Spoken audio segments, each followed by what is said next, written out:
So it was a normal Tuesday for me. I lived in Brooklyn at the time, and I drove into work, and I took the BQE. And as I got off the BQE, going to the Brooklyn Bridge, I was on the Brooklyn Bridge, and I noticed something very strange. There was sirens behind me, not that unusual, but I looked up and I saw black smoke, and when I looked to the slightly to the left, I saw black smoke coming out of the North Tower of the World Trade Center.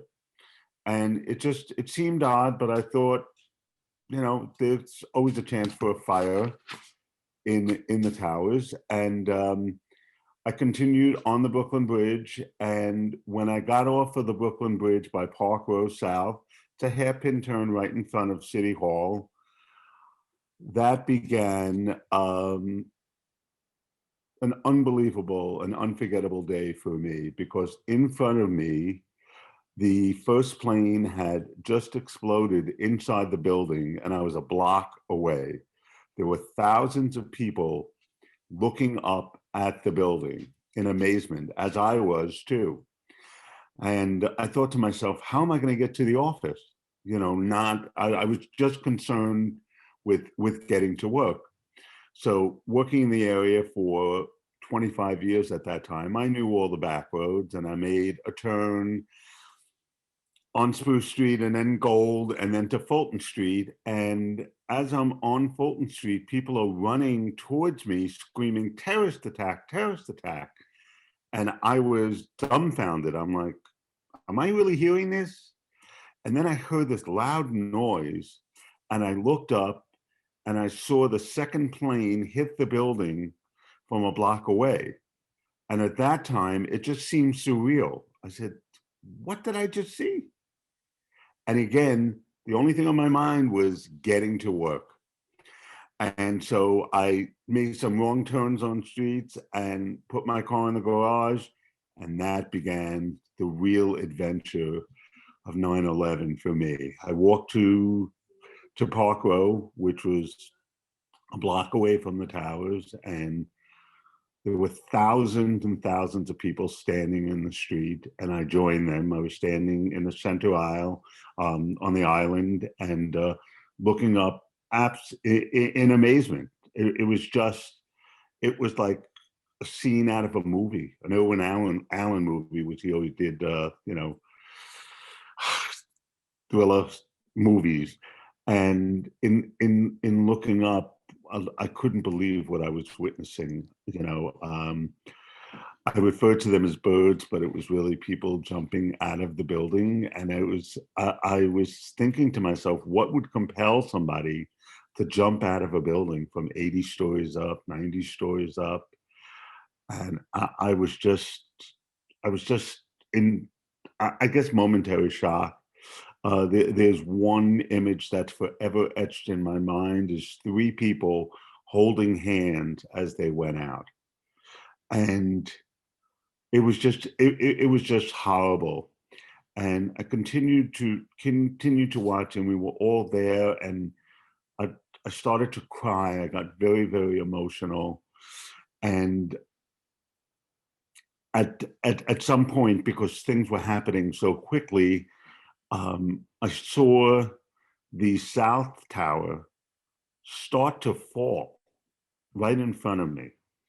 And very quickly thinking, I ran into one of the J&R stores that was still open, along with hundreds of people. And we were all there, and knowing the store, I went behind the counter and I took a t-shirt and I ripped it, and I just put it in front of my face, just my nose, to try and shield some of the smell, some of the dust, which they really didn't do a good job with. And at that point, I looked outside, and there was a black cloud that went on Park Row, and it was pitch black. It was midnight outside, and everybody was trying to escape. But there was a consensus that we should stay inside because that was probably a safe place to be. Didn't know what was going on outside. So once things calmed down and you could start to see outside, we all went out. And some of the J&R stores were still open, and the main store was starting to close. And there's another image again etched in my mind. I saw a woman who had a kind of a layered haircut, and what happened is that the dust had formed on her hair and created stacks of dust on her hair. It was unbelievable. Just the way that she looked. It was just hard to fathom. So the store closed, and I went out onto Park Row, and it was amazing. There was probably 7 inches of several inches of dust on the ground of the remnants of the building. And there were books and there were papers, and unfortunately I saw shoes, and I found somebody's cell phone, and I just put it in my pocket. And I just continued thinking about how I'm going to get home. My car was in the garage. There was very little chance of getting it out, and walking on Park Row, and I ran into another manager who said, "Come with me." And we went to the computer store, which is on the corner of VZ and Park Row, which is we were directly in front of St. Paul's Chapel, and we could see what was going on. The fire department had broken the front door, and when we questioned them, they said they were opening up all the buildings to be used as a triage center. And we went in, we looked at each other. What are we going to do? The second building came down right in front of us, And it was really, really, really traumatizing. But again, we just stayed there. The other gentleman had been working for the company for several decades as well. We knew each other very, very well, and there was a loyalty to the company, and just to see what we could do to help. And we stayed there, and there was people coming in and out, because it was kind of a refuge from the outside. It was as if a nuclear bomb had gone off. That's the only way I can describe it. Never experiencing one, obviously, but it was just, there were things that were just constantly flying in the air all over the place. And as the day progressed, we lost track of time. And as the day progressed, there was a lieutenant from the fire department who came in, who informed us that 7 World Trade Center, which was on VZ Street, right off of Church, right up the block from us, we could see it, the building was on fire. And that was the headquarters for the Office of Emergency Management, OEM. And he informed us that there was 5,000 gallons of fuel in the basement, and they didn't know what was going to happen, if the fuel was going to come down the block, and we might want to consider evacuating. We did not evacuate. We stayed. And I saw a 45-story building literally collapse right in front of me. When that happened, there was a rush of people that came into the store. And when that subsided, the other manager who was with me made the decision that he was going to leave and go home. He lived uptown in the 70s, and he walked home. And I was left there by myself. What am I going to do? And I made the decision that I was going to stay, to do what I could, not only to help people and to see what was going on with the store, and to see if anybody would come in and help. And I ended up staying there through the night. And through the night, I was feeding first responders, firemen, policemen. The Army had dropped off, I think they call them K rations, where you could rip the top off and put it on the bottom. It would heat up the food. And at one point, I was spoon feeding a fireman who was his face was like ashen gray, and he had come from ground zero, and he looked like he was in shock. And I was spoon feeding him mac and cheese, which was part of the K ration. There were other people coming in. Is there a bathroom? So I knew where the bathroom was. I left it wide open so that people could use it. Um, they had set up an eye triage center where they had saline solution and they had gauze pads, and that was right in front of the store. And there was just lines of policemen and firemen who were waiting to have their eyes flushed out because, you know, all the toxins that were in the air, they were very corrosive. And I unfortunately was subjected to it as well, and I could just barely keep my eyes open. I did get a bottle of saline and I was flushing my eyes, but to no avail. It was still very, very painful for me. And through the night, people were coming in and out, and they had set up a temporary command station at the corner of Broadway and Vesey Street, where they had some medics and they had some communications, and the construction trucks that were coming in. There were fire engines coming from all over the tri-state area. An EMS worker came into the store, and he had a uniform on that I didn't recognize. And I said, "Where are you from?" He said, "I'm from Maryland." He had driven up from Maryland to help. So everybody was there, whoever could get there. There, people came down from Indian Point, which is all the way upstate, which is, I don't know how many hour drive it is, but it's a pretty far. And they were there as well. And it was, you know, we were there for one purpose: to help one another, to get through this unbelievable tragedy.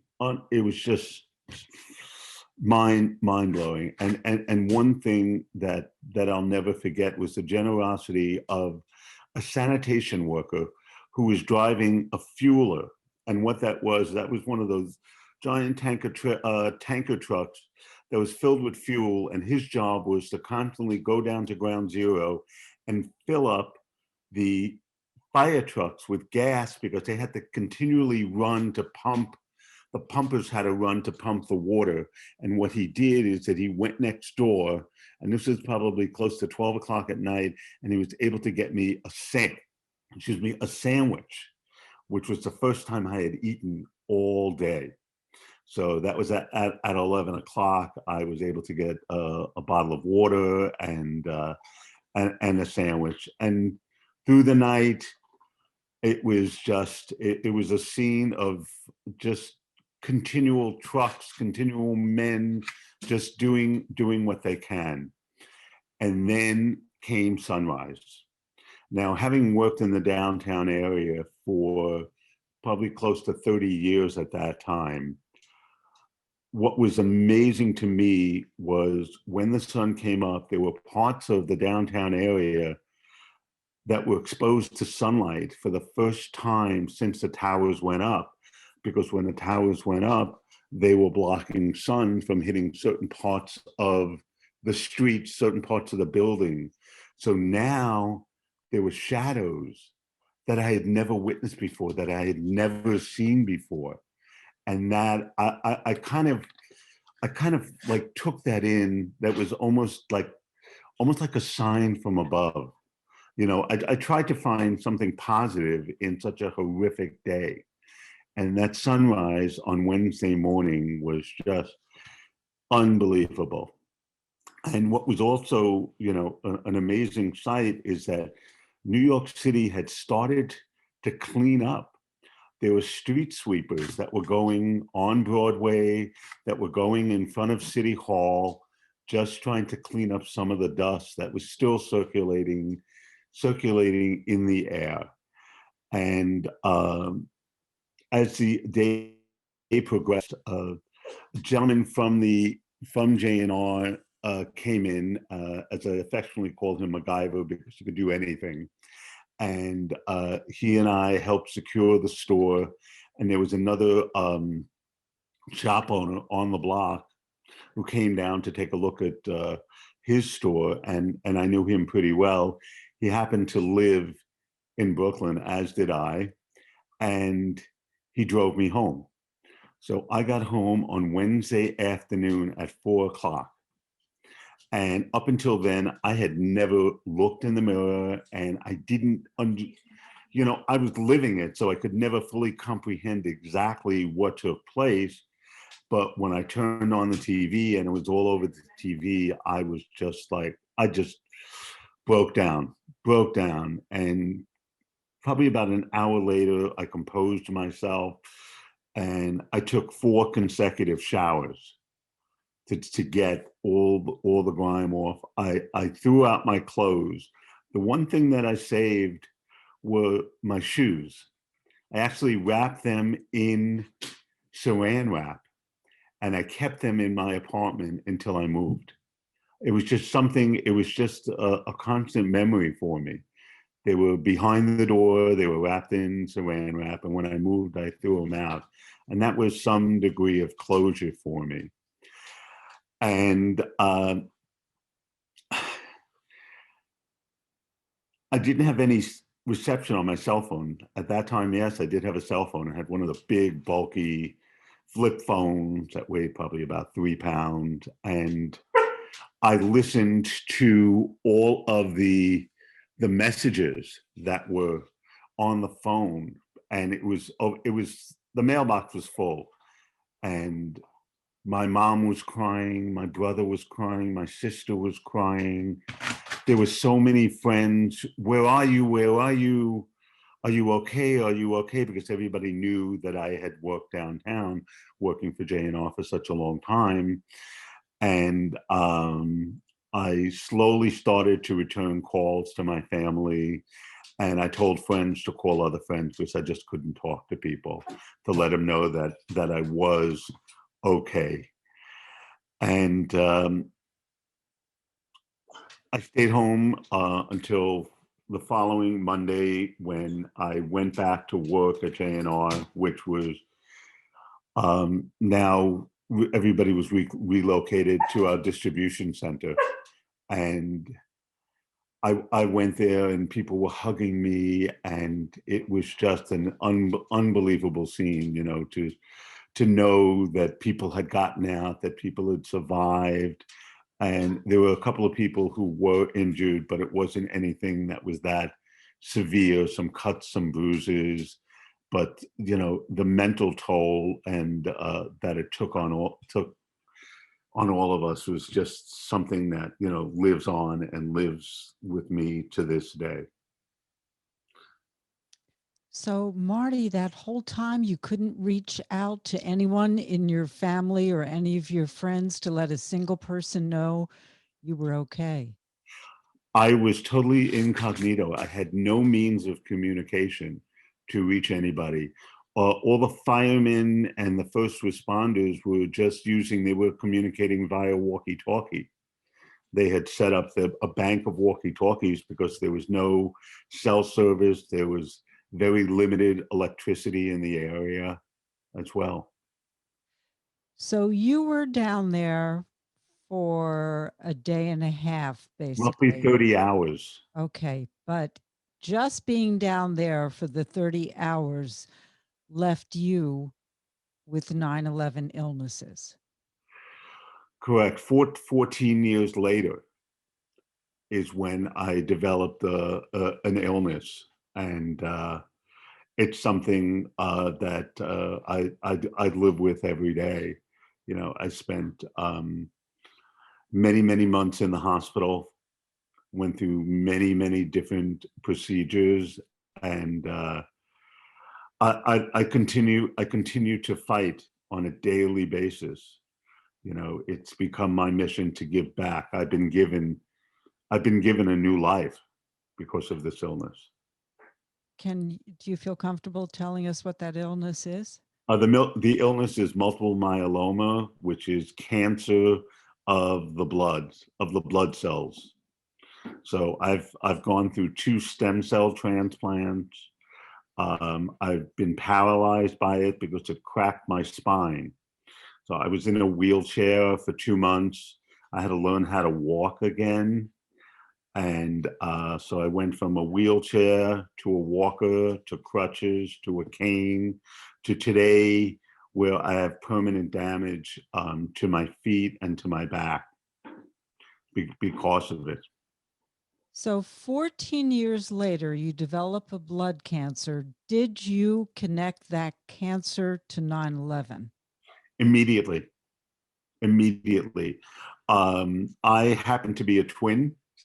I have a twin sister, and there's no cancer in our family per se. You know, in our immediate family, in distant relatives there are, and nobody had blood cancer, and my sister is perfectly fine, perfectly fine.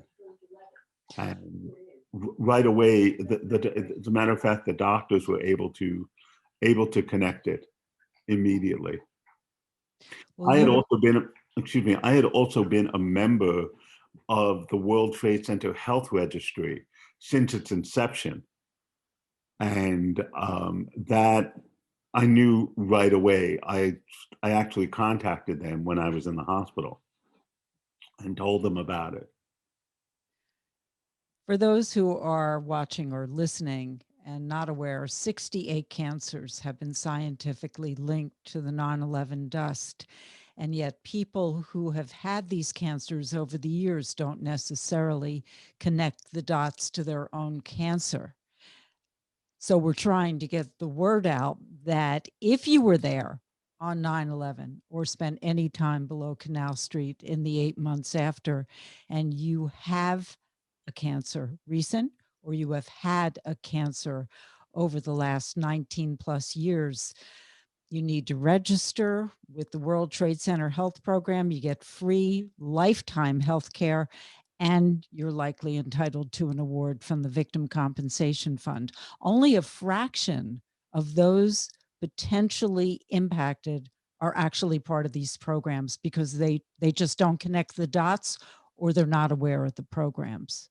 So I thank you, Marty, for sharing that. And I'm so sorry for all of this because 9/11 didn't end on 9/11. So true. Is there anything else you wanted to add? Yes, I have actually worked with numerous people who have gotten sick through my company and helping them to navigate the system. And something else is that I'm an ambassador for the American Leukemia Foundation, which covers all blood cancers. And I work with people who have multiple myeloma, letting them know that even though you have a diagnosis, you can lead somewhat of a fulfilling life. And I'm giving back, and it's so rewarding to be able to do that because I'm here to give back and to fight and never give up, and most importantly, never forget. And I support the Stephen Stiller Foundation and anybody that's affiliated with the 9/11 cause, because we can never forget about this. I mean, it's now, as you said, 20 years later, and yes, people are still getting sick. I got sick at 14 years, but there will still be generations. There were kids who went to Stuyvesant High School and other schools in the area who aren't connecting. As a matter of fact, there is somebody that I worked with who went to Stuyvesant who got sick, and this girl is in her 20s. She's in her 20s. She has a whole lifetime ahead of her that she now is dealing with. So, that, but by giving back, it's really helped me on an emotional level, to be able to do it. Physically, I am disabled, but I can give back in so many other ways, which is what I do. Thank you so much, Marty. Thank you. Thank you, Shelli. Yes.